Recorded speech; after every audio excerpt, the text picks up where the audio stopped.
Good evening, everyone, and thank you for joining us here at our town talks on housing and affordability. I'm Jeff Jordan, Mayor of Grimsby. I'm also chair of the Planning Committee, and I also sit on the board of Niagara Regional Housing. We're excited for this evening's panel and discussion as we look forward to 2051. This discussion and your input will help broaden the conversation on important issues that will have to be addressed in the revised official plan.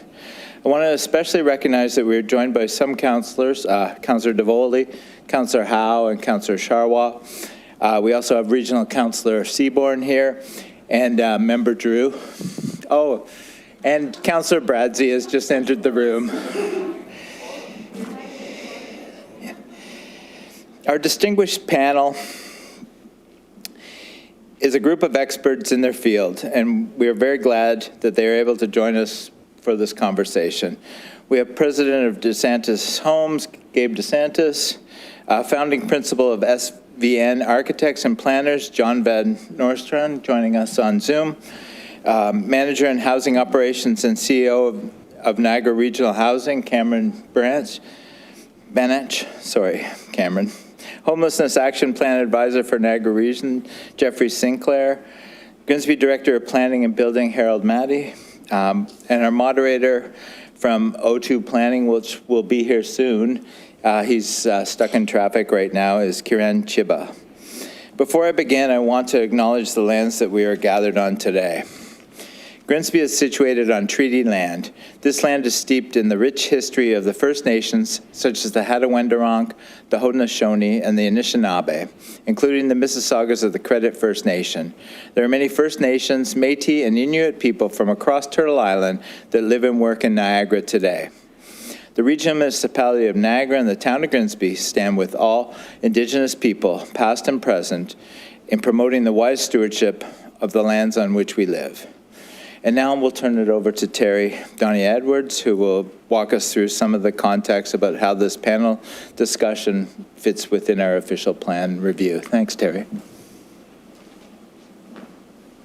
Thanks, Mr. Mayor. Bianca has a slide deck she's going to just put up for us.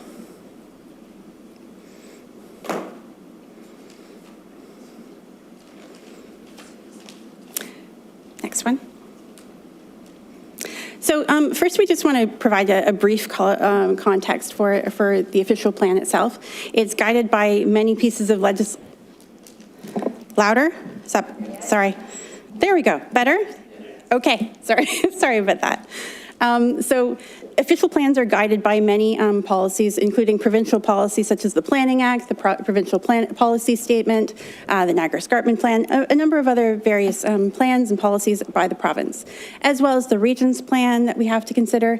And then it's followed by secondary plans and zoning bylaws and guidelines. So it has a broad policy context that we look at when we're looking at an official plan. And they're really a long-term document. Whoa. Really a long-term document that set us out for the next 25 years. So we're looking over the long term. Next slide, please. So as part of our official plan review process, we are right now in phase 2. So initially we looked at some visioning work and what people wanted to see Grimsby look like by 2051. And we're expecting to do a report on what we heard in that, and it should be coming to the next Planning and Development Committee coming up next week. And now we're just starting the policy directions, where we're looking at broad topics, such as tonight with housing and affordability, and then we have work and workplaces and a number of other ones you can see on the board over there. And then we'll be looking at preparing the plan and developing and finalizing that work. Next slide, please. So just here's a selection of the policy direction reports. They're just broad topic areas that really try to narrow down some of the topics, because official plan is a broad document, so we want to really try to get some of the details and try and get a better understanding of what people want to see in the community. So our first ones are the foundational papers that we're looking at, and these are the town talks events that you've seen in advertised. So the housing and affordability, work and workplaces, and the neighborhood boundaries.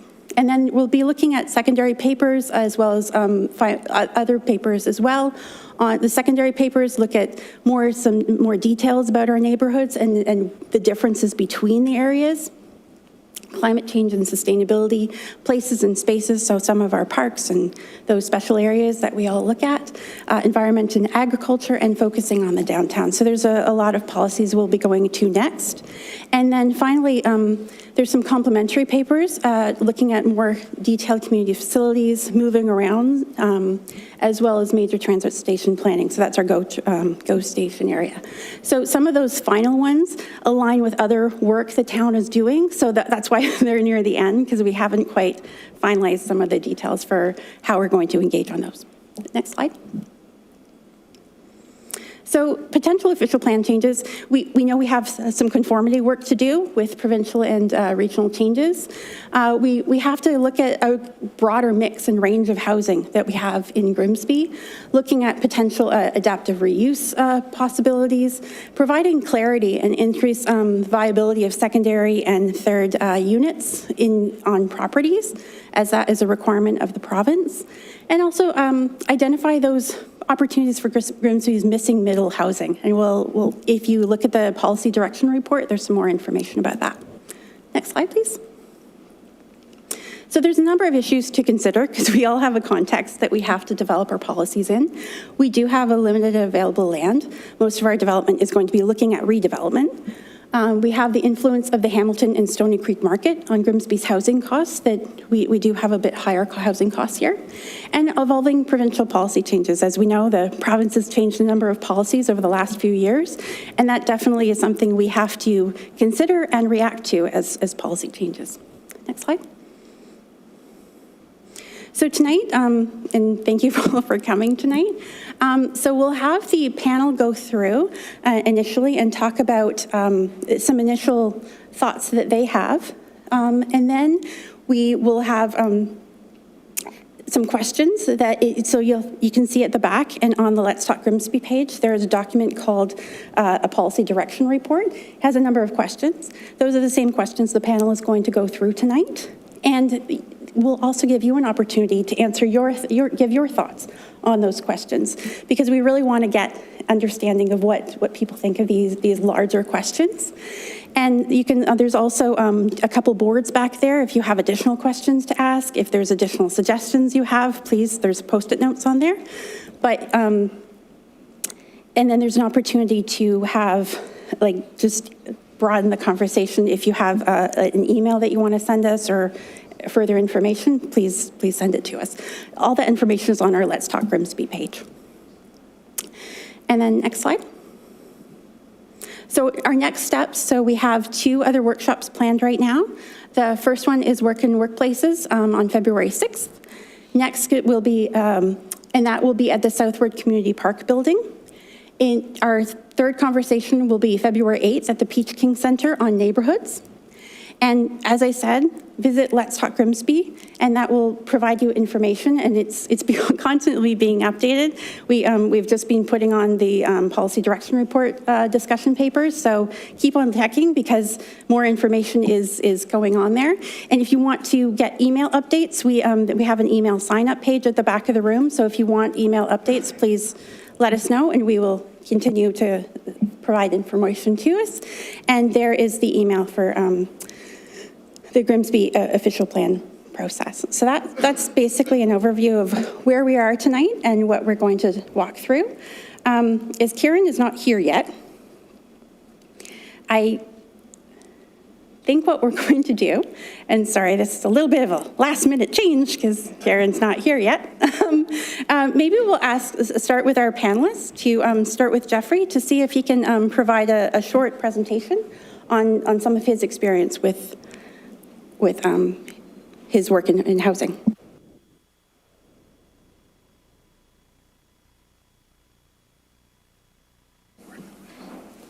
Hello, everyone. Are the slides coming up, or? Yeah. Hello, everyone. So my name is Jeffrey Sinclair. I'm the Housing and Homelessness Action Plan Advisor for Niagara Region. We just completed at the end of last year our current 10-year Housing and Homelessness Action Plan, and we're in the process of engagement to develop a new plan to cover 2024 to 2033. very interested as well in the conversation and listening as well as sharing some information with you tonight. Great. So I'm mainly going to talk not as much about housing affordability in the presentation, but more about affordable housing, also known as community housing. So I'm going to talk about some of the need in Grimsby that is not currently being met by the market. Next slide. So this data is from 2021, and I apologize because not everybody likes data. I do, though, so bear with me. So we've identified there are 26,000 households in the whole Niagara region who are in need of more affordable housing. So affordable being defined as spending less than 30% of their annual income, gross annual income on their total housing costs. So for a renter, that's rent plus utilities. For an owner, that would be all of your costs associated with ownership, including your condo fees if you're in a condominium. So in Grimsby specifically, we have about 800 people as of, or 800 households, sorry, as of 2021 that were in housing need. 75% of those households are single-person households. So when we look at the types of housing that are needed, then something more affordable for one person living on their own would be a definite need identified. And then we've got 14% of the households in need, 113 there, are lone parent households. So again, a household with one income trying to live affordably. And then we have about 5% couples and 5% couples with children. On the right-hand side, I've broken it out by income because what we're told from the provincial policy statements is to look at particularly affordable housing for low and moderate income households. That translates into the lowest 60% of earners in the community. And so we've broken it out there by income groups. And we see that about 99% of the households in need in Grimsby as of 2021 would be looking for something affordable for them, and that would translate into about $1,300 a month, say rent plus utilities if they're renting, or less. And we know that that is not a target that the private market is going to be able to achieve on their own, given the costs associated with housing right now, with housing development. Next slide. So Niagara Region has a community housing master plan. Sorry, it's easier if I look off my notes here. So the Consolidated Housing Master Plan identifies what housing, non-market housing is needed in order to meet the need for affordable housing out to 2045. That includes a comprehensive inventory of Niagara regional housing sites across the region, nonprofit and cooperative sites, and prospective municipal sites. So we did reach out to all of the local area municipalities to see what lands might be available, surplus land in particular, that might be able to be used for affordable housing. The plan guides new community housing units out to 2045. It indicates that existing sites have land capacity to meet the demand and eliminate the lack of stock that we have. And one of the reasons that's important is because we've been had a lot of different lands, some not ideal, waved in front of us. You know, oh, here's some land, here's some land. Land isn't the number one issue for us developing this. It's the development process, it's having investment in order to cover the costs of putting deeply affordable housing in place. There are a number of other pieces there that are the challenge, but we do have quite a bit of land to use. The plan provides recommendations and next steps. And one of the key pieces is it identifies that in Niagara as a whole, we need about 11,000 new units of community housing out to 2045 if we're going to meet the need. And that translates into 479 units of community housing or affordable housing a year. And I'll tell you that we are not anywhere near producing that. And it's not something the region can do on its own. There's just no way. Next slide. So there are a few things that a municipality like Grimsby could, or a developer could engage the region. And I'm going to go through these really quickly. So one, just to cover, Niagara Regional Housing is developing owned units, so its own buildings. We've been trying to do at least one a year, and we've been fairly successful in Niagara attracting funding for that. We're also supporting nonprofit and cooperatives to develop their own housing. And so we often are looking to partner in that. We will partner with units in that. Cam can answer questions on that kind of stuff later. We do have rent supplement programs. So if a private developer builds rental units, we can partner to make the units affordable to somebody in the units that are already available in the marketplace. We have a team of new development project managers. Without the funding for community housing pretty much for the last 30 or 40 years from upper orders of government, the capacity in local communities and local nonprofits to build housing has been lost. And so we're using project managers that do owned builds, and they're helping with nonprofits and interested community groups, both to understand what's involved in development, but in some cases are available for a fee for service to support a project to move forward. We've had some pretty good successes in there as well. And then lastly, I'll mention that we have put out an expression of interest every fall for nonprofits and cooperatives that are interested in doing development, particularly getting shovel ready. There's no way to predict when federal and provincial funding becomes available. It just sort of drops out of the sky and often has extremely tight timelines, and you need to have a project shovel ready. And so we put out an expression of interest so we can know who is ready in the community, and then we can try to do some matchmaking when funding becomes available and help projects get funded. So that's the various things I wanted to start off the conversation with. Thank you very much.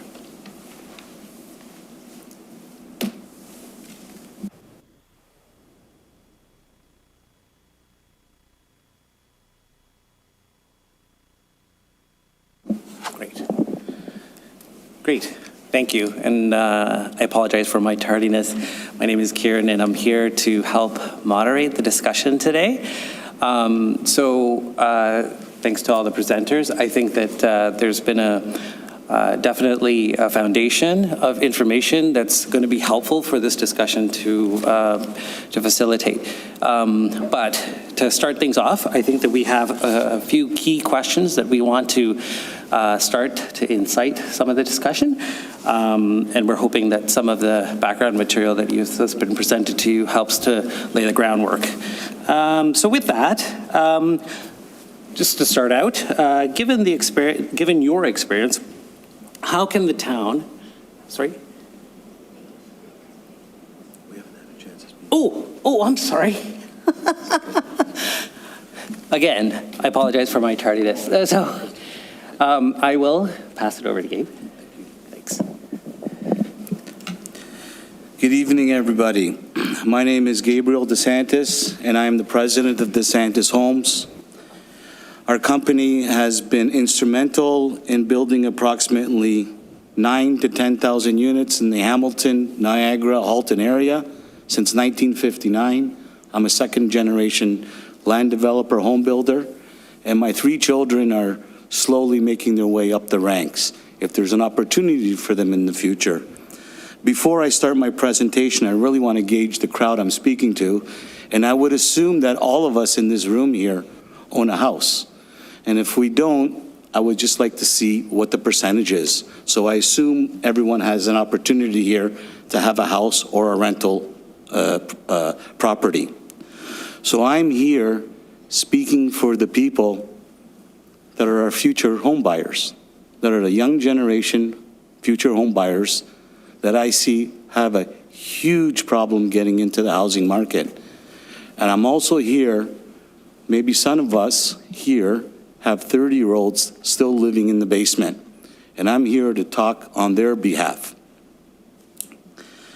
I have 10 initiatives or incentives that I believe that the town of Grimsby should immediately investigate and deal with as they are going through their new OP. 1, streamlining planning and building approval process. Amendments to our OPs timeline should be cut in half. as technical issues can be dealt with our professional staff that we have at the town. Technical issues, how many trees? Where does the street pole go? Where does the parking spot go? These are technical issues that should not be dealt with at a council level, that should be given the authority to staff. Number 2, expedited review and approval of grade-related housing, specifically back-to-back townhousing, stacked townhousing, rear-lane housing should be seriously considered to ensure attainable forms of housing can be provided quicker in the town of Grimsby. This will allow for the people I'm speaking about, our existing younger residents of Grimsby who wish to stay in Grimsby and are not forced to move to other municipalities in Ontario outside of Niagara that don't have an opportunity to find a job here. It's important that this council continues to focus on job retention and economic growth. These are the spin-offs that immediately happen when housing creates and gets built in our town. 3, implementing major transit station areas and community planning permit systems. Let me explain what the community planning permit system is. It's a CPPS. It's a land use planning tool that municipalities can use when planning for future of their communities. This tool can again help make development approval process more streamlined and efficient. Get housing up quicker. Support local priorities. For example, community building developments that support public transit and green space protection. Create certainty and transparency for the community, landowners, and developers which will be created. 4, support and encourage the creation of additional residential units and consider opportunities to increase as a right of permissions, meaning Grimsby should be proposing 4 units as of right and no parking minimum pilot within a specific geographic area. 5, identify opportunities to incentivize the creation of rental and non-market housing. Community improvement plans should be in place, similar to outside communities in Niagara and communities in Hamilton and Halton, who have community improvement plans in place that encourage developers to think out of the box to bring the cost of housing down. We do not have this in Grimsby. Council should consider this. 6, public lands and partnerships, jumping off of Niagara housing here. Public lands, nonprofit housing agencies, and developer partnerships should immediately be investigated. Case in point, we are involved in a redevelopment of a Janesville community in downtown Hamilton. We took 5 acres. We were able to make a deal with Indwell of Hamilton, Community Hamilton Housing, which is a nonprofit housing authority in Hamilton, and also market-driven housing. It's called Janesville Redevelopment, and we look forward to working through the fine details with town staff in Hamilton. These are the projects that we are currently working on. 7, many of you may not know the difference between surety bonds and letters of credit. What they are cash that developers like ourselves put up front, and the city hangs on to it until our development is finished. Freeing up those letters of credit will create liquidity to finance other projects, reduce debt, and providing a more cost-effective lowering rate of borrowing. And in turn, that creates more affordable choices. Hamilton is one of the first large municipalities in Ontario to allow surety bonds. We hope that this council and staff take a look at that opportunity. 8, gentle density and middle missing housing. This type of housing that is being provided in Grimsby does not allow for any type of middle missing product to be developed. This will create important job retention and, again, spin-off economic growth. Keeping residents in Grimsby equals paying less Grimsby taxes. Tax assessment growths are reduced, and the impact on your own residential property tax will be stable. Cities such as Hamilton and Burlington have expanded their permissions for fourplex development, working to clarify zoning permissions for multiplexes. There's many geographical areas here in Grimsby that this could be immediately implemented. 9, a permissive approach to planning. Empower the professionals that you employ here.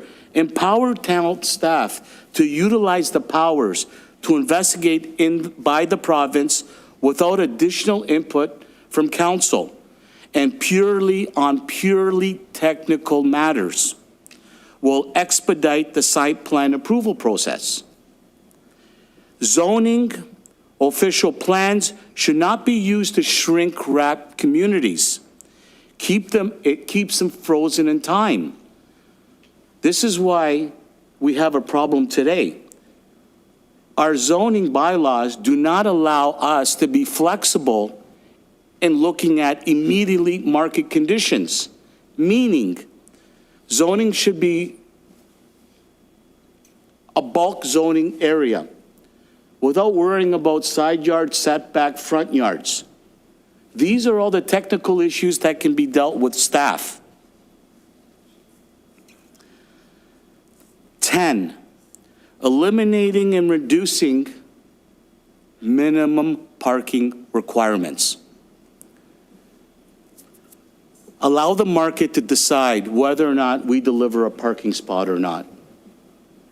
Without parking spots in a mid-rise or high-rise building, it will just put more increases on demand for local transit, which we want. It will encourage complete communities, which we all want. With less cars on the road, it will minimize traffic increases. And finally, our own pockets, reduce property taxes that creates more attainable and affordable housing immediately in our community. There is many remnant parcels that the town of Grimsby owns, either parking lots, laneways, unused portions of land, that should be looked at, working with RFPs, with nonprofits, land developers, and the community to create this much needed housing as quickly as we can. Those are 10 high-level items that should seriously be looked at. And these items were clearly supported by our local, provincial, and national home builders who employ thousands of people across our area. Those are my thoughts, and those are the changes that we are respecting that council immediately start discussing during the OP process. Thank you. Great. Thank you so much, Gabe. And I believe John is also going to say a few words.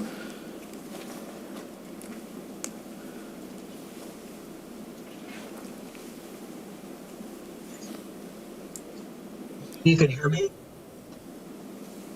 Yes, John. John Van Ostrin, I'm an architect and planner based in Toronto, but originally from Hamilton. I'm just going to widen the scope of the discussion a little bit before we go in and then try and bring it back into more detail. But we're talking here about an official plan and housing in an official plan. And I want to point out where official plans came from because I think one of our larger problems of even what Mr. DeSantis was talking about has to do with the nature of our planning regime.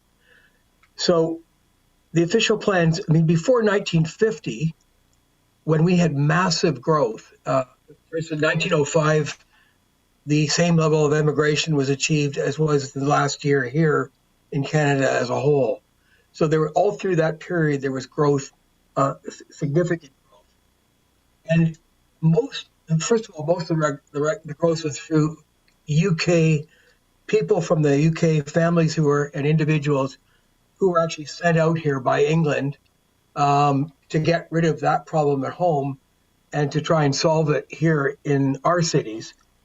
And Toronto in that period grew, I would say, in an unplanned way. It had to structure the overall grid pattern of the city, the major streets, etc., were in place, but not much else.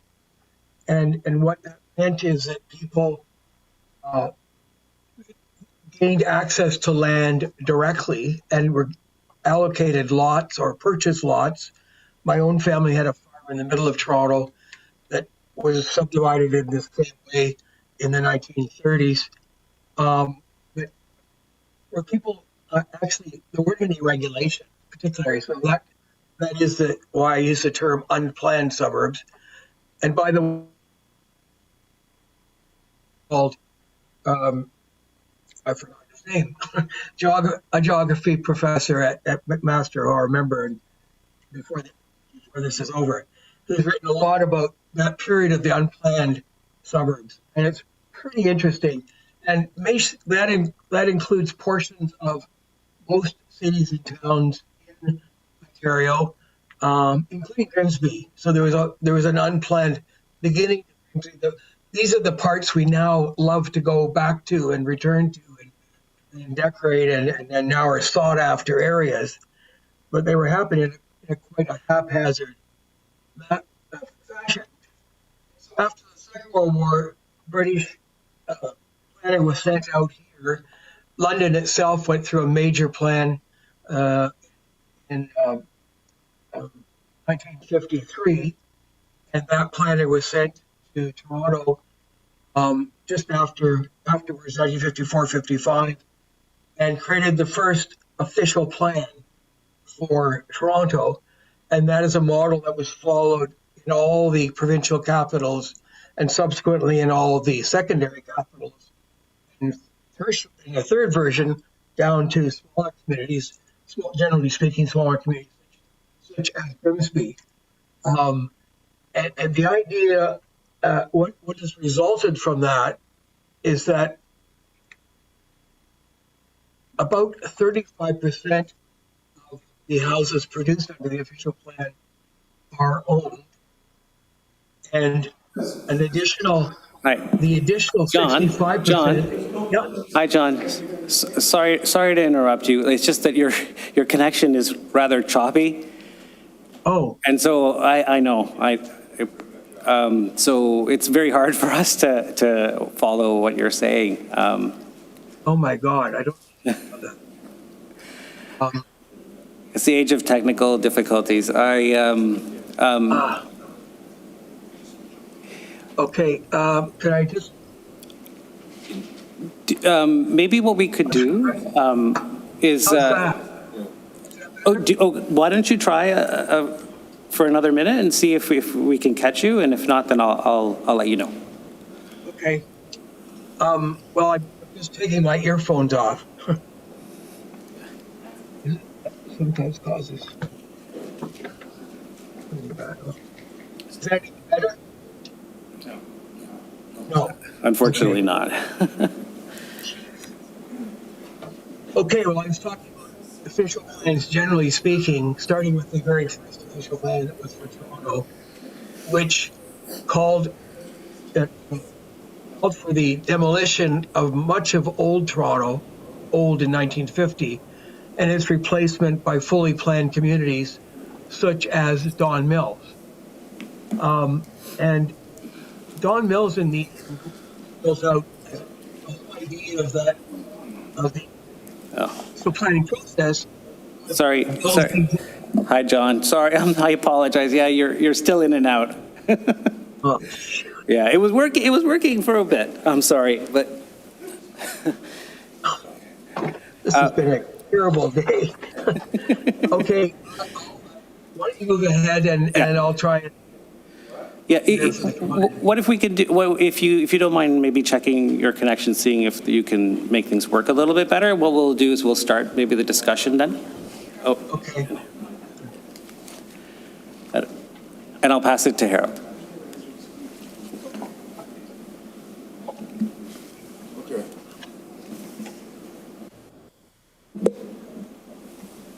Okay, so, presentation, okay, great, wonderful. Hi, everybody. Hopefully John will be able to get back on, because I think it was getting very interesting.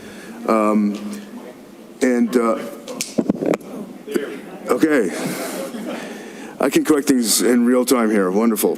Okay, so I just wanted to, just the next slide, just give you a bit of a very kind of different perspective. I didn't want to overlap with what a lot of the things that were going to be said here, but these were kind of, I would call them lessons, I guess, from my own experiences. And I wanted to begin that with my own life, lived experience and with respect to affordable housing. And I'm just going to trace just a segment of my experience, which was probably very different than many of yours. And I think that there's some lessons to be learned here. And basically, this is a stretch of time from the point in which I started, in which my wife and I were married, till now. And then over the course of that time, since 1989, it's interesting to note the places that we've lived and the way, while it overlapped with the experiences of our life. And this goes to the heart of the discussion around communities that support and accommodate of the various, our lives at various stages in our lives. And whether we can continue to live in the communities that we choose to live depends on whether those stages in our lives can be, the needs that we have at those times in our lives can be met. And so at this time, we had moved into the downtown area of Toronto. My wife and I lived in a condominium that we rented along with roommates at the time. It was early in our marriage, and roommates was something that we were tolerating to be able to live where we wanted to live. I was also doing my undergraduate degree, and our income was obviously minimal. My wife was working full time, and we continued to. Yeah. Oh. Okay. I'm glad that my story is riveting, and I will make sure that it continues to be so. So just quickly to recap, our first place that we lived in was a rented condominium. It was along with roommates. Didn't work out very well.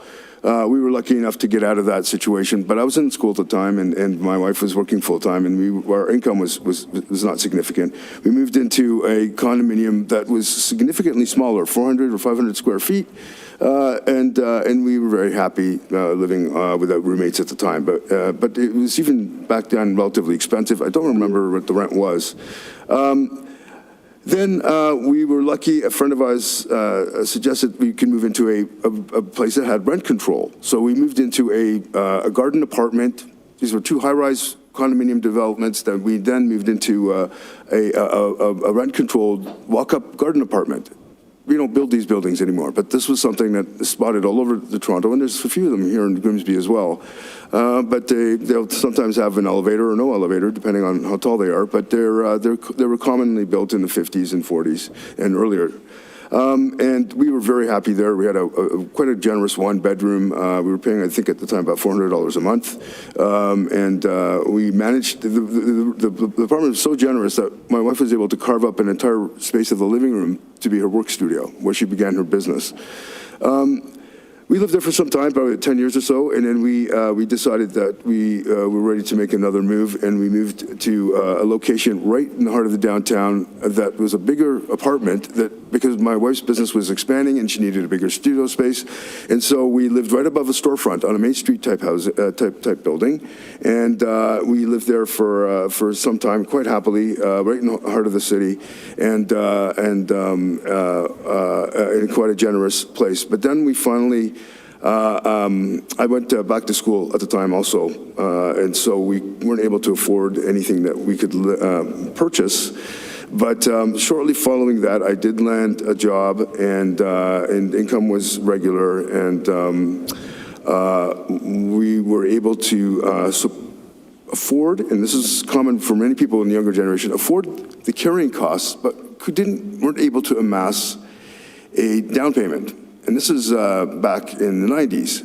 And as you know, today it's almost impossible for anybody who has student debt to afford a house, because the down payment, being able to put it down, a down payment was impossible. I had a brother who made a lot of money and was able to support that endeavor, and so he helped us with a down payment, and that allowed us to get into the ownership of a unit. That would have been impossible otherwise. So once we owned a place, it was a condominium, and it was quite generous, 1,100 square feet, one room loft. And then following that, as things got to improve with our income, we were able to upsize to a house in Cabbagetown. And that is a heritage building in a heritage conservation district. It's a house that's about over 100 years old, and we love it. It's very expensive, and it's constantly falling apart, but it was our lived experience. And this kind of just goes, just want to illustrate, digging a little bit into my personal life, just the kind of experience of places that we've lived in, which I suspect not everybody had the same experience, and not everybody had the same life experiences, but we all have different experiences, but all of those experiences are valid, and also is our needs for housing. And so being able to accommodate us as we are going through the ebbs and flows of life at various stages, being able to stay in the communities that we choose to live in, and ones where our friends are and where we shop, and where we've kind of planted deep roots, are ones in which we should continue to be accommodated. And this goes to the heart of this notion of being able to include a wide variety of tenures, of both ownership and rental housing, as well as a wide range of housing types and scales within any neighborhood. And that becomes an important objective, and certainly one that we need to think about. It goes to the heart of the notion of a complete community, and the heart of the idea of what we call lifelong communities, where you can, through your various stages of life, live in different housing. Next slide. So that's actually summed up right here in terms of what I just said, but I just want to go to a couple of other lessons so we can carry on with the conversation quickly. The second is slow transition. It's about an experience I had in Halifax. And the lesson here is that, often with downtown plans and revitalization strategies, or dealing with main streets, particularly the historic core areas of urban areas, and this is also true of Grimsby. We talk about revitalizing these areas and the importance of infill housing in these areas, and there's often a tension that arises because of the notion of densification. What we began to learn in my practice, particularly dealing with the urban centers and the historic urban centers of these areas, that you have an extraordinary amount of infrastructure and retail capacity that often seems empty, and that's because it was designed for a capacity of a population that isn't there anymore. There is a depopulation that has occurred often in these core areas. And infill housing, a big lesson for us was that infill housing was first and foremost primarily about a repopulation of an area. It wasn't about a densification of an area.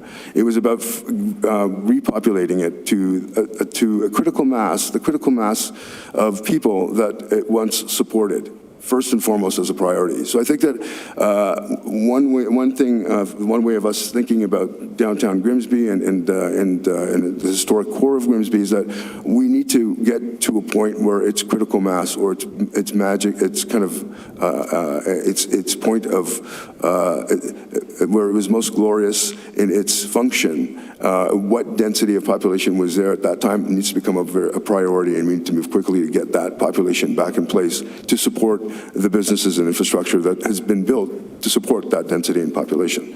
So that's an important lesson that was learned in my experiences. And lastly, if you could jump again 2 slides to the next one. So I'm going to move along quickly. And I wrote an article about missing middle housing, and I'm not sure if everybody is familiar with what missing middle housing is, but just next slide, sorry. Next slide. These are just articles that, the magazines that the articles appeared in. But essentially, missing middle, this is an interesting phenomenon, is that, prior, our traditional neighborhoods, and you'll see this around downtown Grimsby, is that we built neighborhoods with a variety of housing in place, and they evolved with a lot of variety of housing there. So you would have an extraordinary range of housing, from single detached to to semi-detached to townhouse to duplexes, quadruplexes, low-rise apartments, everything low-rise, but of a variety of different typologies. And I live in a neighborhood called Cabochon, Toronto, that has on a given block, within a very short radius of me, every possible imaginable housing range of housing types, all under 4 stories, but an extraordinary rich variety of different housing, and that supports a variety of different life stages of people, whether it's an entire house and a family that lives in an entire house, or that house being converted into multiple apartments. At various times in the lifespan of that house, it is going through various different iterations and responding to market needs and ensuring that there's a diversity of people living in that neighborhood. What does that diversity do? That diversity ensures that the amenities and services in that neighborhood are forever being having a demand. So you have a consistent demand because you have a diversity of people at different times in their lives requiring those services and needs, so that diversity becomes a very important objective as well. And so the point I was making with the missing middle is that we no longer build this whole range of housing. We've gotten to a point where it's almost our zoning doesn't even support that range of housing. And about 40, 50 years ago, we stopped building that range of housing. We now build really a very small range of housing types, from single detached to semi-detached, row housing, and a variety of different stacked back-to-back townhouses, that sort of thing. But then everything beyond that is really just not being built anymore. And so there's a movement, obviously, to reintroduce those, and to try and reintroduce those in contemporary neighborhoods that didn't include them in the first place. Grimsby has that opportunity, and I think that including the variety of housing is not going to happen everywhere. Not every neighborhood is designed the same. Not every neighborhood has the capacity to include that variety of housing. But there is an exercise through the official plan that we'll be going through that is going to dig deep into our neighborhood. And it's not so much about looking at the neighborhoods of Grimsby so that we can create an inclusivity about them, but rather to better understand the patterns of these neighborhoods so that we can better understand how they can change and what kind of change they can be supported. And so when it comes to missing middle, that's also an exercise that we need to consider to make sure that when change occurs, it's occurring in a way that is the least disruptive to these neighborhoods. And I'm just going to leave it at that, but it's a good article. If you were interested, I'll send you a link. And I think we're going to see if John can get back on. Hi, John. Are you still there? Yeah, we can see you. Just wondering if your IT woes have come to pass.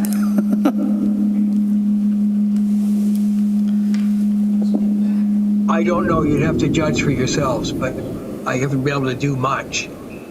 If you can hear me, I would say that the previous presentation had addressed very similar issues to the ones I am addressing or was going to address in my own presentation. Okay. That is providing. Sorry, can you hear me? Yeah, we can hear you. Yeah. Okay, that I was going to say that as well. That we need to provide a continuum of housing. I think the way that he documented his own life, his own experience, and moving from one to the other, and a combination of owning and renting becoming a critical along the way. are really important. I would just like to underline them. I'm intended to speak to them myself as key issues. And I want to emphasize in particular the whole importance of combining ownership with subletting and leasing, because I think that was very much part of gaining a place to live in the long term in older parts of our towns and cities that we've kind of forgotten about. In fact, we've separated out to be that if you're rich, you own, and if you're poor, you lease and you rent. And so rentals are in towers and owners are in ground-related housing. It's vastly oversimplifying the situation. And I think what the presenter who just presented was really bang on for that sort of, especially middle missing, but all incomes, a range of housing types. I live in Toronto in a fourplex that was built in 1924. I continue to rent. My wife was born in our apartment, and this building has had everywhere from 4 two-story units to 16 500 square foot units, put it that way, over time.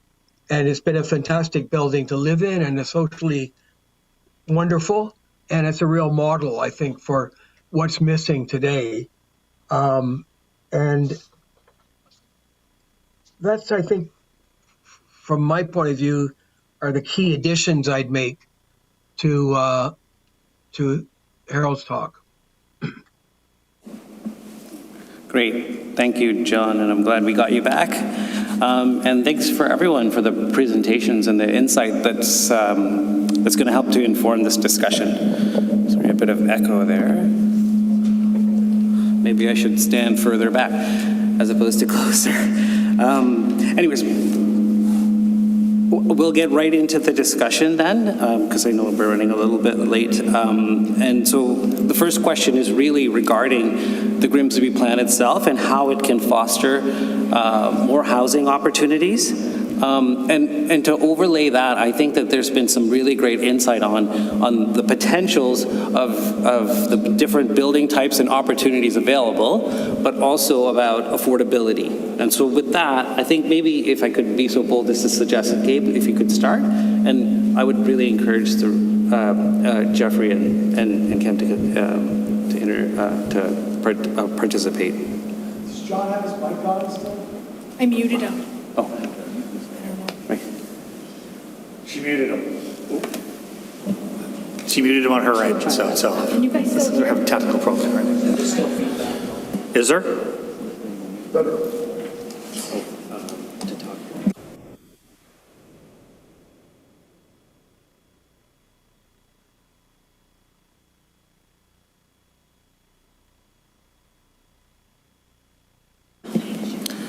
So I've been asked to talk about the different type of options that we have available or could be available in the town of Grimsby, as I alluded to before in the past. We could have mid-rise condominiums, 4 stories to 10 stories. We can have high-rise condominiums from 10 stories to 50 stories. Stacked townhouses, a new initiative that is accelerating in our marketplace. We currently built a project in Beamsville. All the units were priced under $300,000. We had an incentive program with the town of Lincoln to guarantee the price and to also guarantee the people that are buying the houses from us to have to prove that they had a certain income under $90,000. Once they were able to qualify, we were able to sell these houses to these individuals. How we created the community, if you would just picture a standard townhouse, but we created 4 units in a standard townhouse. 1, the basement will be an individual unit. 2, the main floor will be an individual unit. And 3, 4, you would have 2 units on top, back to back. That will create more choice and more opportunity for very affordable housing. Other types of housing that we're creating currently now in Grimsby that we're missing are back-to-back townhouses that do not have rear yards, that only have front yards with a small amenity space in the front. Again, focusing on affordability. We are missing detached lots in Grimsby, and I don't see that coming anywhere in this town until there's any type of urban boundary expansion. Having said that, council and this town needs to be bold on their thinking of outside of the box and bringing in this middle missing housing as quickly as we can. The longer we wait, housing will be out of reach for more and more people. Please understand, we are currently paying more for all commodities that we put in our housing, and especially when you have urban boundaries that are fixed, the price of land within the urban boundary escalates tremendously. And those are the challenges that we have as a development community trying to bring affordable choice and affordable housing. Believe me, that's our motivation. We are home builders. We're here to build houses. We're not here to build houses that people are unable to afford. So with bold changes, starting from our feds down to the province, and more specifically, where the housing is more created and approved at our local municipal level, there should be times where we need to be as flexible as possible when we're zoning our properties. Do not shrink wrap us. Do not force the industry to follow minimum standards. As I said, alluded before in my presentation, allow us to be flexible. Allow us to switch to the market conditions as they change dramatically. Great. Thank you, Gabe. And I just wanted to segue into the to responding to that, specifically with regard to affordability of some of the options that Gabe's been referring to. Well, to Gabe's point, for Niagara Regional Housing, we serve the deepest core need people on our wait list. Wait lists are now 12,000 applicants on the wait list, which equates to 25,000 people looking for affordable housing. The problem is if we don't build that middle ground housing, attainable housing or affordable rentals, currently right now there's families and people living in Niagara Regional Housing properties that have, their lifestyle has changed and they want to move on in life and either move on to a condo or a better community or a purchase home, and they can't because there's nowhere to go. So they're actually taking up a unit that could be addressing the housing need for core need housing, and they can't go. And last time I currently checked, we have 3,100 owned units in Niagara Regional Housing, and we have 4,000 with nonprofits. So say 7,000 community housing units in Niagara, and there's probably about 500 or 600 units being taken up by renters paying market rent that should be offered to people on the wait list to pay 30% of their income for community housing, but they have nowhere to go. So to Gabe's point, you got to have a vision in place to build that whole continuum of housing. It can't just be all one style of housing. It has to look at all of it.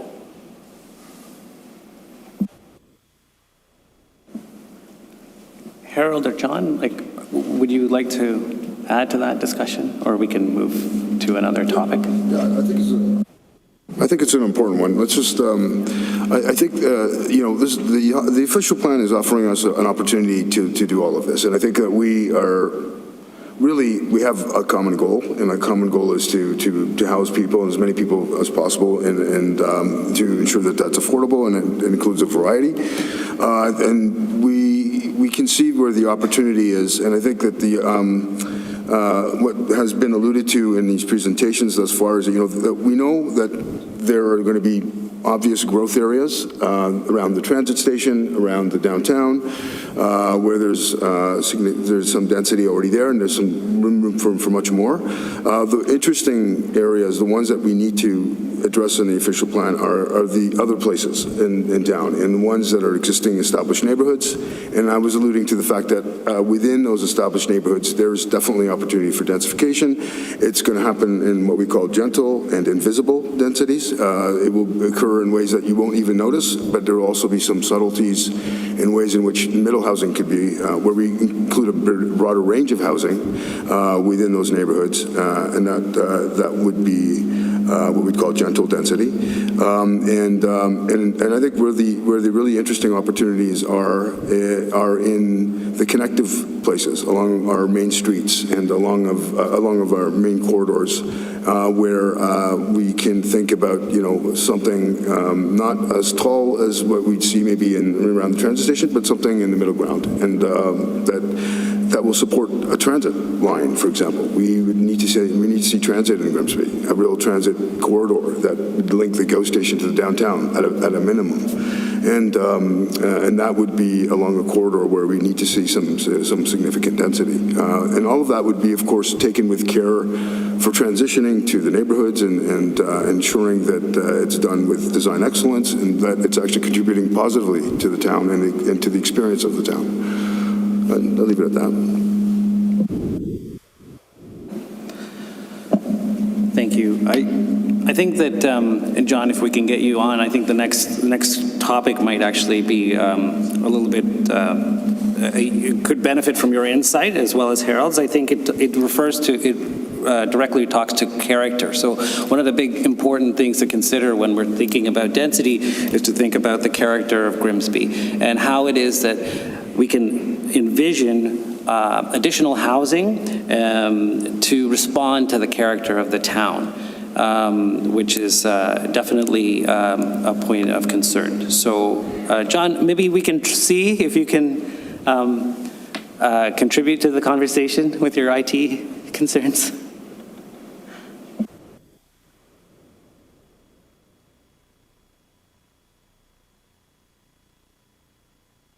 You may still be muted, John. Just trying to. Yeah, there. There we go. I have to be perfectly honest that I think those issues of character and the look of things are not the critical issue. I mean, I think good housing looks pretty good. And there, I don't, once we start worrying about just the exact kind of nature of the elevations, et cetera, I think we're getting into difficult situations that are only in certain persons' interests. And I don't think, I think all the types we've been talking about, be it Mr. DeSantos or be it my colleague, it's the types of housing that are what's important. And those types themselves will give a different feel to the town. Probably one that matches the densities that existed when in Grimsby's early days, I mean, history's got a way of repeating itself. And I think like a lot of people then were building without regulation, which is interesting. Now we're kind of over-regulated. But I think you have to trust people's ability to make buildings, make housing that's acceptable, that adds to the community. Thanks, John. I know that one of the other questions refers back to affordable housing. I think we talked about that and various mechanisms and tools we have in place to help facilitate that. So I think that Gabe also talked extensively about keeping people here, understanding that this is a home for many and people are getting priced out. And so a really important question is about what Grimsby looks like 25 years from now and what are the housing needs that we're going to have to respond to with regard to that. So if I could, I'm going to turn it back to you, Gabe, if that's okay. As I alluded to before, it's important to have a variety of affordable housing stock in Grimsby to retain jobs here, and most importantly, to keep our family living here in Grimsby. Without these benchmarks in place, without the flexibility in zoning, it doesn't allow us to have that vision, knowing that our hands are tied all the time. It's quickly as simple as that. It's important to understand that we go back to remnant parcels of properties that the town owns. I'll give you an example. There's a parking lot on Elizabeth Street, I believe it's called, right off of Christie coming in. No one ever parks there. It's a remnant piece sitting there. That could be an immediate opportunity to create some market, affordable, and nonprofit housing in that corridor. There's many remnant parcels, as I said before, underutilized parking lots, laneways, lands that are just at the end of Casablanca Boulevard by the turning circle, which was going to be a future fire station. Now I believe that's off the books for the town. There should be opportunities to bring that land immediately to the marketplace. So this is how we start ensuring that there will be enough housing start over the next 25 years. And the flexibility of expanding our boundaries and looking at the expansion from Livingston to 50 Road, the Greenbelt lands, if you want to call them Greenbelt lands anymore. So there was a huge opportunity for the town there over the next 20, 25 years. And unfortunately, it got caught up with all the ongoing Greenbelt discussions that have been in the media. And the sad part about it is Niagara Housing had an opportunity to be there. Nonprofit housing providers had an opportunity to be there, and a guarantee from the developers to create affordable housing. And all those things got taken away from us. And it got taken away from our future home buyers, the people that do not have a voice here today. Thanks. I wonder if the region, did you want to add to that comment? No, I don't think I need to add to that comment, but back to data. Currently, Grimsby has about 800 households that need fairly deeply affordable housing. That number is estimated by 2045 to grow by about 40%, and that's probably the good case scenario if we create a good mix of housing, attainable housing in particular, to support general affordability in the community. That number can be much higher if we don't build the housing that people need. And more people will then have the only option of like a deeply affordable community housing, or they simply won't be able to find housing. And we are seeing an increase in almost every community of homelessness, and that is directly tied to what's going on in the housing market right now. So that's something to consider as you're looking, what do you want in 25 years?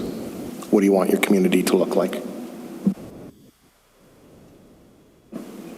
And John, I think we have a few minutes before we should head into taking questions. But I know that you have some insight into this, particularly as it deals with rental realities within the GTA, and I wonder if you could touch on that a bit. I'm not sure I understand what you're getting at, but I think we were having discussions about rental basement apartments in the Brampton area, and sort of how some of that has come to pass, and whether some of those impacts could have relations are relevant in this discussion. well, mostly we're talking about immigration there and newcomers, of which there are many, as we know.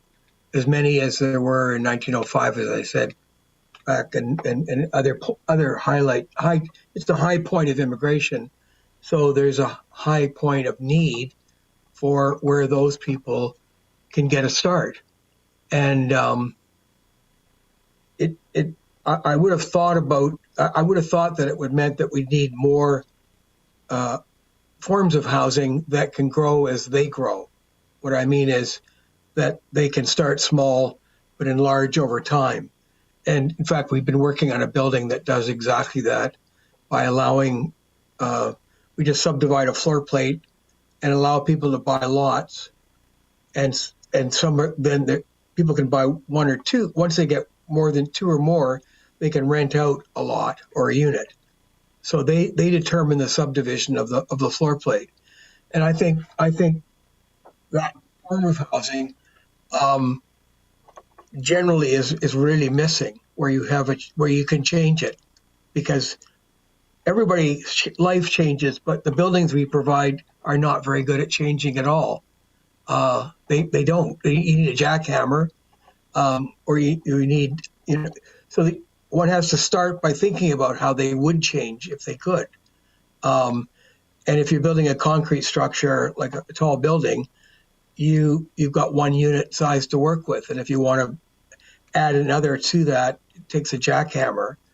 And so I think that kind of thinking about how buildings can themselves intensify is a really important part of addressing the need, particularly at the levels that the region people are talking about. And again, those are people who would rent.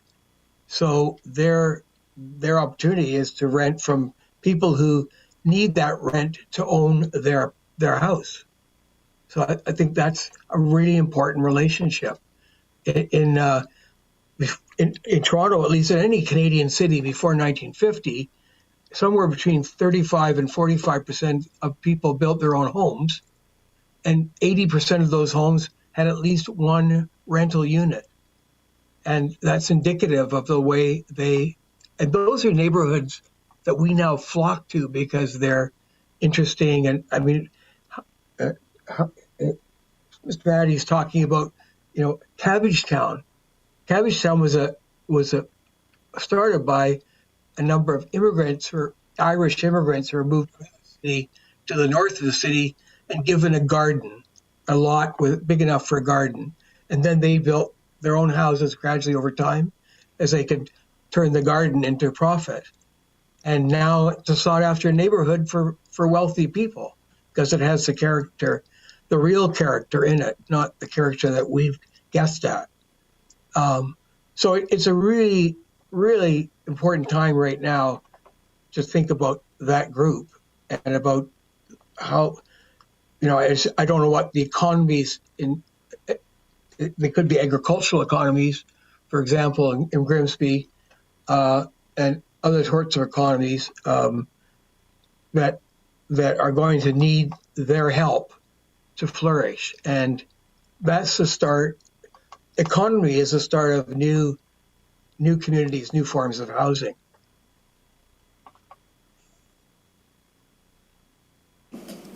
Thanks, John. Oh, sorry, I think you're still talking, but your mic cut out. I'm sorry. It's okay. Okay. So, Harold, would you like, if you wanted to add to that at all? Just to build on what John was saying, from the town's perspective, and this goes also to what Gabe was saying, being able to provide flexibility, built-in flexibility into housing, and in particular,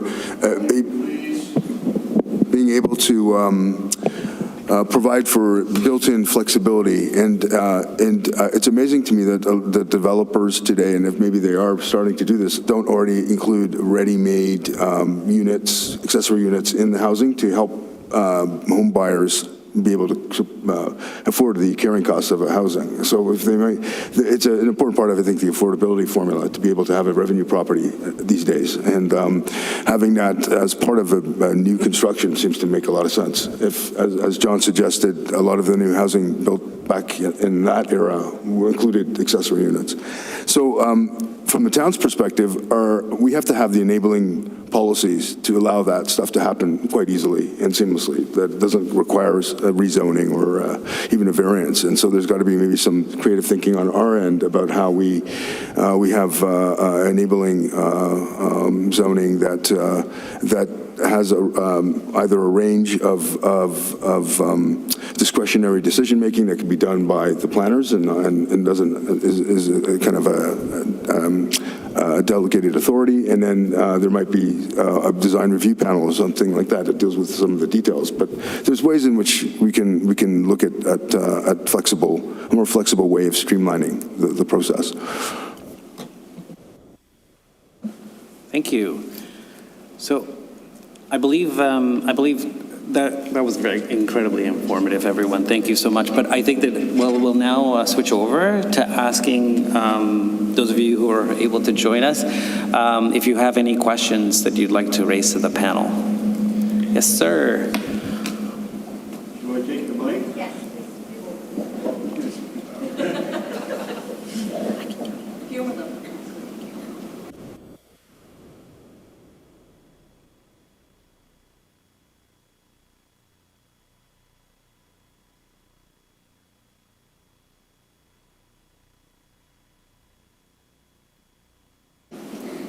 Oh, it's automatic. I'd like to thank all the people that have given of their time to be here and talk on the subject of affordability. One of the things that I haven't heard, and we've heard from Niagara Region, we've heard from Mr. DeSantis,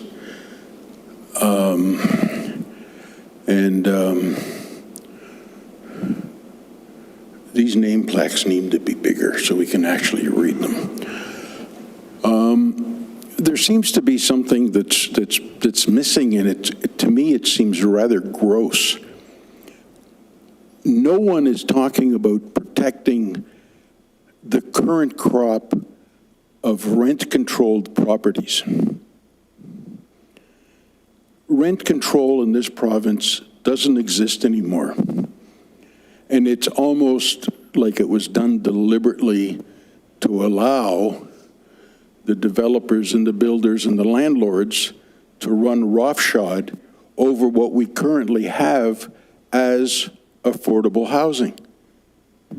I live in a rent-controlled building. Since the new landlord took over 4.5 years ago, rents have doubled with the blessing of rent control regulations. Nobody seems to be concerned about that. No, everybody's talking about the future. Mr. DeSantis, $90,000 incomes buying houses. I can't afford to buy a house. You haven't addressed anything of my concerns and the other residents of this town who are renting and whose concerns are not being met. And I'm sorry, I'm not meaning to pick on you, but it's just you made some points. No, I just want to understand, and I hear what you're saying. Our hands are tied. We do not have the flexibility to create that type of affordable housing. I have alluded to in my presentation, we're currently asking this council to be bold in creating CIPs in certain areas that will incentivize us to create these affordable housing. Please understand that if we do a project and there is not a profit in the project does not get funded and the building doesn't get built. I am not a bank. I go to the bank just like all the other developers in our province go to the bank. It is a collective approach. You cannot just, and unfortunately, much of the community believes that the developers are at fault here. We are not. I'm here to build houses. I'm here trying to encourage council to think bold because they have the opportunity now when they are reviewing their OP, that they have the opportunity to be flexible and bold. And now's the time to engage the community. Not when developers have to come and worry about a .2 side yard and have a full house of community engagement, where staff have the professional experience and the education to deal with it. So I am for you, and I'm here to build houses as affordable as we can. But if our hands are tied, we're unable to do that. And please understand, delays cost money. Many of you know I'm involved with a project in downtown Grimsby since 2018. Today's 2024. You ask, why haven't I put a shovel on the ground? Because we are still waiting for approvals from the region. Funny. Now, those are the reasons why housing is so expensive here, is because of the carrying cost and bringing this product to the marketplace. So I believe what you're saying.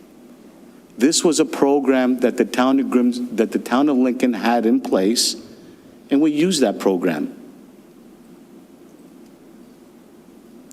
I hope this council has the opportunity to really be bold in their thinking and be flexible on their new OP that's coming out. Thinking about where the growth should be around the transit-oriented community, think about protecting our main street, and think about incentivizing other areas that have the opportunity to build the fourplexes with these large 100 by 300 foot lots.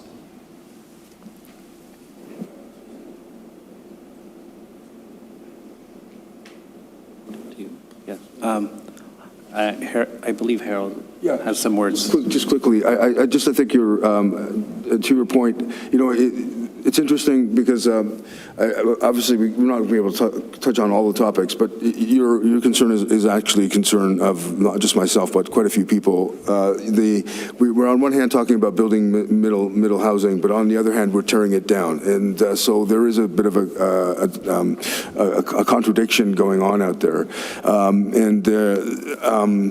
The existing stock is where we need to start, the protection of the existing stock. I agree with you. That's a challenge that has become more and more apparent. There is currently, policies that there's enabling policies to take away housing. And in this market, it makes sense because it becomes affordable to take down what would be rental housing and replace it with a much bigger tower that would cover those costs. But that's in the Grimsby context, it's a bit different. And so I think that we can learn from other jurisdictions that have our faster growth rate areas that are dealing with some of these tensions. And I think I think it's on my radar for sure in terms of protecting existing stock.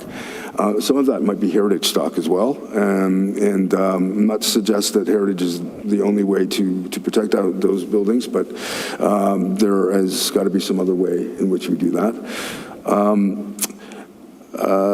The other question, or the other point that you brought up, I think is a good one, is about new affordable housing and the development of new affordable housing. There is no way, and this is to Gabe's point as well. In Europe, it's still there, and in North America, we've stopped doing it, and we've got to be picking up again. Government needs to be playing a bigger role in providing for social housing and public housing, affordable housing. It can't just be entirely borne by the private sector and non-government agencies. It's got to be. You need to have the resources and the financial wherewithal of a government to be participating in public housing development. It doesn't have to happen the way it used to. It could be differently done. I think mixed market communities is where we should be going, but they need to be more present in providing that housing, and it needs to be a public responsibility when it comes to certain income levels. That's just the reality of it. Thanks, Harold. And I believe, Jeffrey, you wanted to interject as well. Yeah, I want to thank you for the question. I don't necessarily have a great answer, but I will acknowledge this is an area where Canada as a whole is lacking when compared with other countries in terms of a real focus on on our current supply and maintaining the affordability of our current supply. So there are rumblings of some initiatives coming that we're trying to consider how does that play, and we'd be happy to chat with Grimsby around that or any interested parties, particularly around perhaps funding for the purchase of sites that are currently exist, are currently affordable, in order to keep them affordable in perpetuity. I think in Canada, a lot of the people looking at that is through the cooperatives, so housing cooperatives, being able to do that. There's been particularly work out west in BC on this, and so I'm hopeful that some of these opportunities will also come to Ontario and Niagara. But I think you're right that we don't currently have adequate mechanisms to support affordability in perpetuity. And Gabe mentioned one of the projects he's worked on in Lincoln that has an agreement with the town, if I understand correctly, where that is worked in. That's about the best we're having right now in terms of trying to find ways to support or guarantee that affordability over time. So I thank you for the question, and it's something that does keep me up at night, so thank you. If I may have one final point. I don't quite understand how we go from tearing down affordable housing, what is now affordable housing, and building a new building that then is not covered by rent control. That is a mystery to me. Thank you very much. Thank you, sir. Appreciate the comment. Yeah, sir, please. By all Good means. evening. My name is Gordon Sutherland. I've been here in Grimsby since 2018, and I will answer your question on the affordable housing situation by talking a little bit about the property that I bought. It has about 7,500 square feet in it. It was considered rural. It had 3 units when I bought it, both of which were illegal. Came to the town of Grimsby, have the property. I came and I talked to the town of Grimsby before you were the mayor, and planning department put me in handcuffs and took me away, and they said you can't build anything because you're rural. I'm in the town of Grimsby. I'm on Main Street. They would not let me build a second unit. My units I try and build are 1,200 square feet. I charge, by your chart, affordable prices for the rent. I'm down around $1,200, 1,200 square feet. To me, that's a good deal for a tenant. But I can't build it. So we do need to figure out a way, because when I talk to planning, planning tells me these are the rules and I can't change them. You can't do anything, you got to go to council, go to council. Council isn't doing anything. Nothing's been happening since 2018. I understand your development issues, and we're facing the same ones. You've talked tonight many times about Toronto, from all the speakers, even including John, about having 4-plexes, 5-plexes, being open-minded. It is past the time to make those considerations and open it up and remove the restrictions that the zoning department are putting on this town and handcuffing everybody. I'm not a big builder like my friend here, small guy, but we can't do anything either. We need to open up the planning department, allow them to have access and consider properties on an independent, and allow them to maximize their density on an individual property based on meeting. We still have to have zoning rules. They must meet zoning rules. They must have certain qualifications to do so. I'm not saying carte blanche, go build whatever you want, do whatever you want, don't follow any rules. No, that's not what I'm saying. I'm saying let's open up the door to what's here and allow the development, what already exists, and we will notice that our density goes up. We have the opportunity. It's here. We are blocking ourselves. Thank you for that. By all means. I just want to add to some of your comments. And as I alluded to before, the OP that's currently in front of us, we have the opportunity now to be flexible. Now, as I keep saying, now is the time where you engage the community. As an individual, he should not come back to council and ask for these changes if the OP is already taken care of. If the OP is taken care of, there'll be no more public meetings for this, and the technical issues will be dealt with at staff level. The shovel will go on the ground much sooner than later, and there's the opportunity to create that affordable choice. Please remember, the longer these projects take off the ground, the more carrying cost we have, and so do small home builders and or renovators. And I do see a huge opportunity for the renovators and small home builders to be part of this success if we are bold in our new OP. Thanks, yeah, so I guess encouraging words is to stay part of this process because it's really important, and I think John also has a comment to make. Go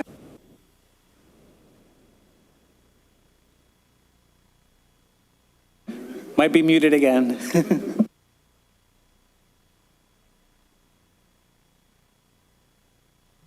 There. Yeah, I just wanted to say that both the last two speakers goes back, I believe, to the point of renting and owning going together, especially the second speaker who was actually proposing the way of owning a bigger building that he might need in the future or not. You know, he was going to rent out 2 units. And that's where the whole concept came that we've now sort of alienated ourselves from, or we've planning departments have sort of eliminated are things called rooming houses. So people who own a house and have roomers in order to afford to live in the house and take over or not, you know, parts of the house as they get wealthy, or rent out more parts as they get older. It's just, the two are inseparable, and I think it's we're still trying to keep them separate. The planning, you know, regime really tries to separate the two when they're actually, importantly, they go together. And I think, quite frankly, we need more rooming houses. And I don't mean rundown, ramshackle places. I mean places where owners have the right to lease out parts of the house while they themselves get their way through life, you know, have their own families, whatever. Thanks, John. Of course. On that last point, actually, in an actual fact, that is one of the things that we are doing, and we are finding that is the niche in the market that we are able to serve.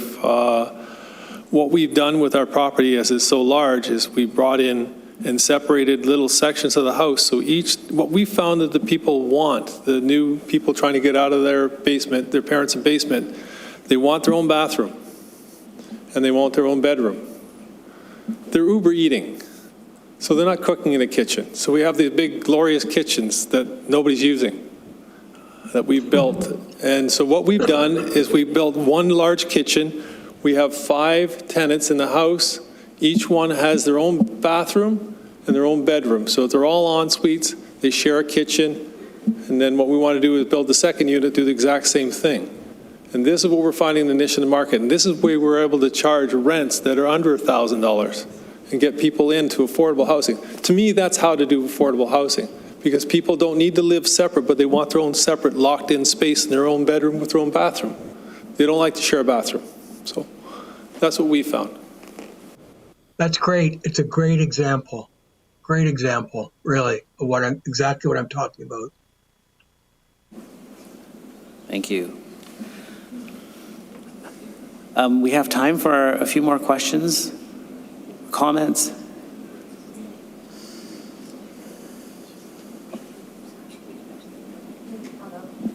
Brilliant. Hi. I think I want to direct this towards Jeffrey, because I also love numbers.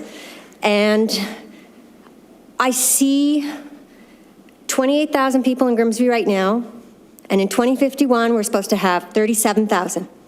9,000. How many units is that?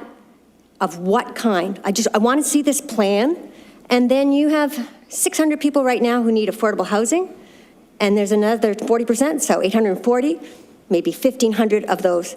I think that needs to be the priority, is where exactly and how are we going to build those affordable units? And then what are we going to do with the other 7,500? What's in the pipeline right now? What can be done more quickly? What makes sense overall in this plan? Where are we on that part of the process? Maybe it's also partly to Harold. So I'll jump in. One of the things that's come up in our discussions in the 10-year plan, and part of it, we say like every unit's a good unit, and I'll unpack that a bit. So if we have different types of housing where people, and 800 people currently in Grimsby. So if we're looking at the 800 households in Grimsby, and 75% of those, so 600 or so, are single persons, well, that is the exact population that would be looking at the gentleman that just spoke, would be looking to live in a type of situation like that. So I would say it's not necessarily that I would love them to be prioritized in the thinking, but I don't think we need to run out and build, say, 600 bachelor units in order to do that. But we should be considering where and at what level of affordability for their income levels they are going to be able to live in the community. So I would definitely agree with you on that. And then what does that look like moving forward? And so Grimsby is going to have to decide for itself maybe what do you want those folks to live in? What do you think people coming to Grimsby, living currently in Grimsby who are single individuals, what do they want? And it might be different from some other communities. And so that is, I would say, definitely part, I think, that should be in the conversation.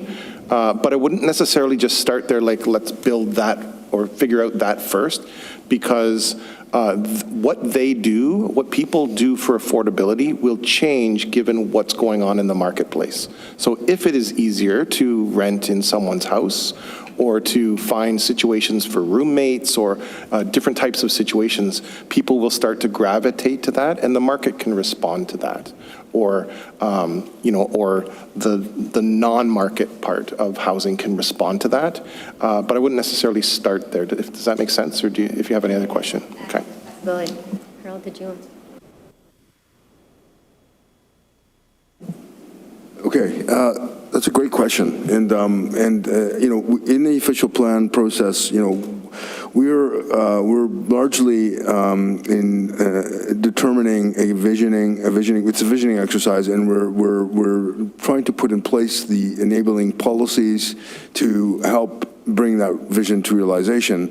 But we're not, of course, the individual landowners making development happen where we want it to happen. What we can do is create the enabling framework, the policies and the environment to enable those things to happen. But it's then the opportunity is then up for the individual investors and property owners to participate. Now, having said that, of course, there are opportunities that are that need either incentive or need barriers removed. And so those are things that we also want to identify. And so, for example, there's I think a lot of pent-up opportunities in the downtown that parking might be an issue, the scale of the sites or the constraints are such that, on-site amenities or parking and things like that become difficult to provide. And so in places like the downtown, it might be that the town needs to be a bigger partner in incentivizing or enabling development to happen while meeting certain standards,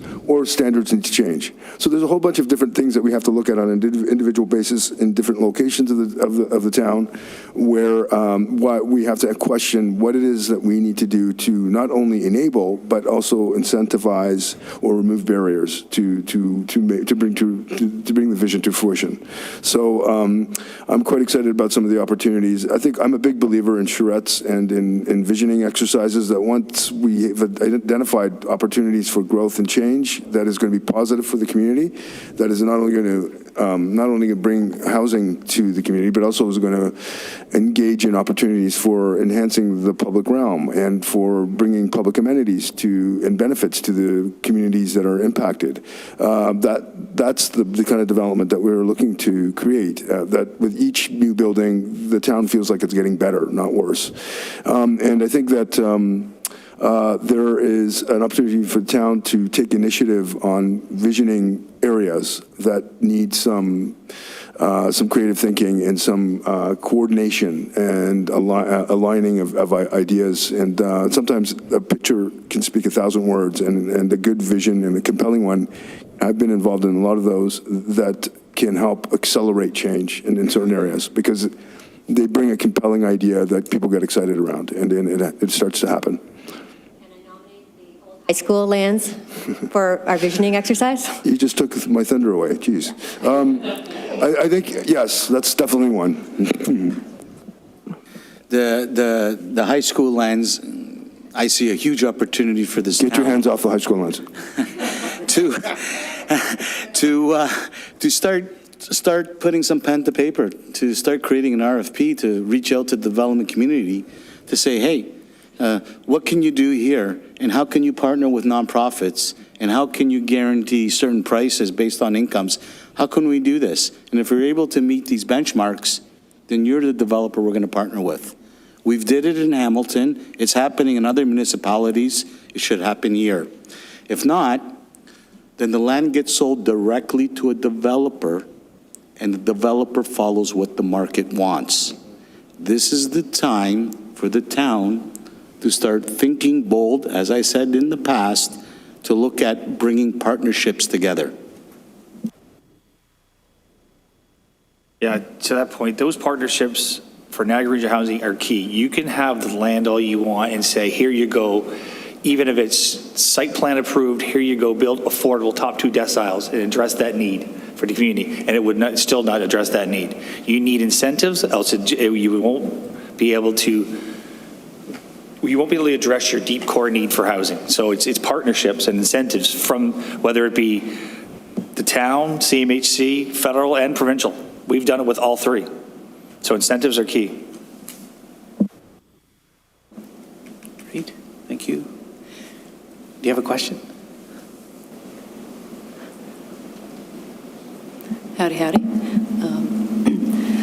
My name's Brittany. I am a staff organizer that's been doing community organizing in Brantford and Hamilton, and more recently Grimsby. And so I've had the unique pleasure of listening to, budget, municipal deliberations on what we're going to do about this insane housing crisis in about 3 different cities now. And I mean, ultimately, I feel your pain. To both Grimsby Council and Niagara Regional Council, the province and the feds have handed you a pretty raw deal. So, oof. But what I would like to kind of just like want to throw on the table a little bit is, I think that sometimes when we are discussing what a housing continuum is and what affordable housing means, some of these words get lost in translation because unfortunately words do have to mean things, and when we say we want to address the housing continuum, we got to mean it. And I think that if we leave certain parts of the continuum unaddressed, then suddenly you're patching up the Titanic, and yeah, that's great that you've got, this side of the Titanic patched up, but there's still holes on the other side, right? And so what I really want to know is particularly how we're addressing sort of stopping the bleed on losing affordable units that are, currently being lost to, admittedly, policy issues that are, out of municipal control, such as, lack of rent control and, unfortunately, bad faith engagement from private investment companies, because as we've seen from our neighbors in Hamilton, there are a lot of policy levers that municipalities can pull in order to keep tenants in their homes, in order to keep affordable units in existence. Because as we know, unfortunately, 80% market unit is not 80% market is not an affordability benchmark that like the majority of Ontarians can meet, given that, the majority of Ontarians, the median income there is about 50K, and 80% of market right now exceeds where that benchmark sits for affordability for individual Ontarians trying to seek and access housing. So in terms of getting bold and creative and stepping outside of, supply-based solutions, what kind of, policy solutions is, Niagara able to bring to the table in order to protect tenants, in order to, assist, homeowners with variable rate mortgages and, in order to, make sure that units are being built, not just at 80% market or I guess built to cost-wise at 125 market to be sold at 80% market, but to be actually affordable.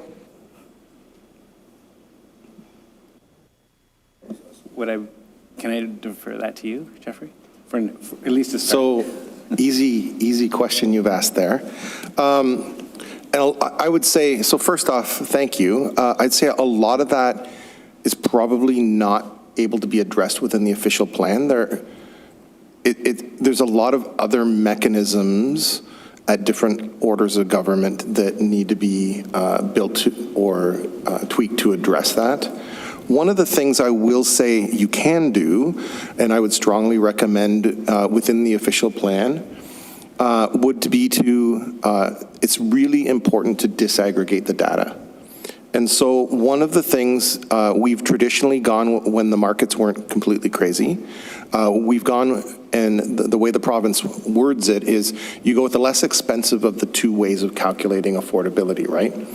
And one of them that is kind of irrelevant right now is this tie it to what's currently going on in the market, because the market prices for housing and pretty much everything else is no longer connected to income increases or income rates or social assistance rates or anything.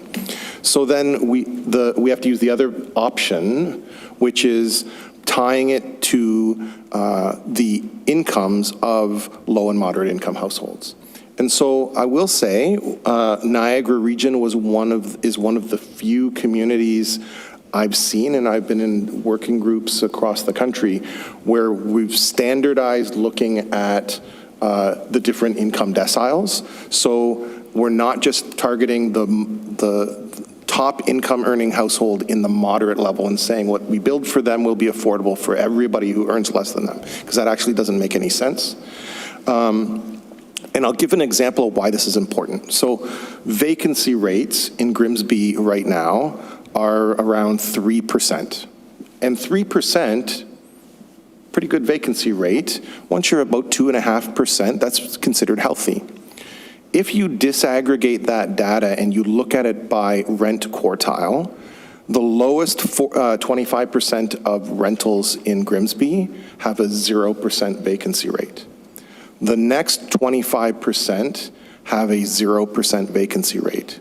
The next 25% have a 0% vacancy rate, and the most expensive 25% or quarter of units available have a 9.1% vacancy rate. But if you mix all that together, it looks like you've got a healthy vacancy rate. And boy, affordability should be good, and it should be easy to find a unit you can afford. So it's really important that we break out the data and look at what the actual need is by household type, household income, life stages, et cetera, and then try to figure out what does that mean for the solutions we put together as a community.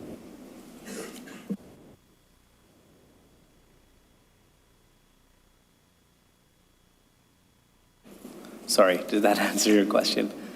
Yeah.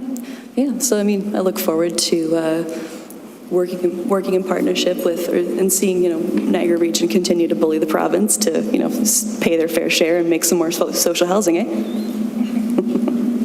Most definitely. Okay. I believe we've reached the conclusion of this evening's proceedings. So be happy to say just a few things. It's been an incredibly enjoyable evening. I think that there's been a lot of insight shared today. And I wanted to thank everybody who contributed to the panel. and your presentations and insight, and particularly to those who attended on this cold and dreary evening, that your participation is critically important. I think, as Gabe has mentioned, that this is the mechanism really to help influence what can happen. We understand that the current plan needs some help. It's on life support when it relates to housing. So please continue to participate and help to influence its direction. It's critically important so that we can see a more vibrant housing market that responds to the contextual and future needs of your community.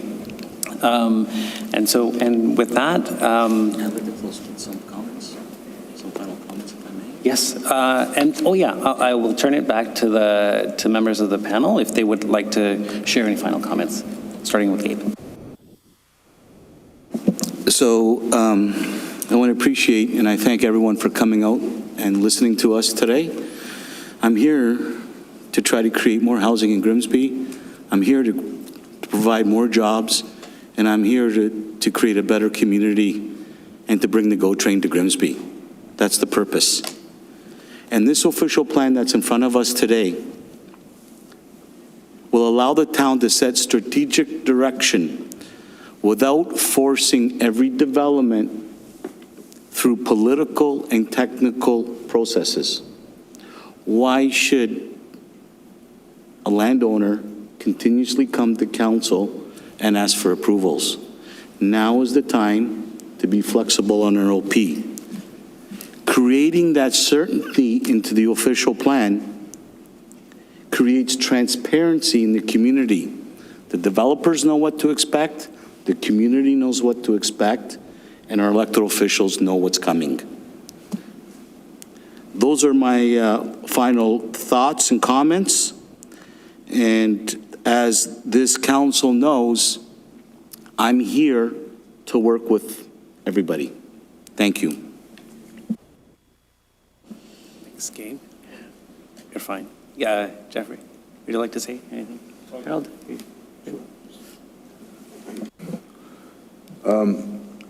I think it would be important for me to follow Gabe with some thoughts of myself. I think that there is it's important to note that, that this new official plan will be exploring some flexibility and we'll be exploring some innovation and we'll be bold if I have anything to do with it. And I think that we do have to have checks and balances, and particularly when it comes to the changes that we anticipate that will happen, because it's no longer on greenfields, it's going to be in our neighborhoods and within existing built areas. And it becomes important that maybe we're less concerned about use and unit numbers and more concerned about the fit and the appearance, and I'm not suggesting that things need to look architecturally a certain way, but rather that we do need to worry about a bit more about quality of the design and the materials and the things that are going to ensure the longevity of these buildings and that they're contributing positively to the community. And so design becomes an important factor. As one example, it might be that the emphasis shifts. The focus shifts to things that are more important and that the community values more. I think that I'm really quite excited and optimistic about what's up ahead. And I think this kind of forum is really informative. It helps to create I think an excitement about the process. And so I'm looking forward to the next couple of talks. Thank you. And John, I didn't want to forget you if there's something you wanted to add.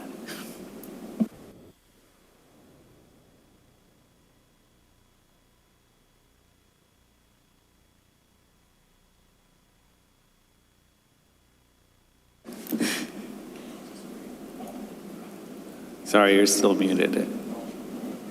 Okay, it's okay. It's okay. Our sympathies, my friend.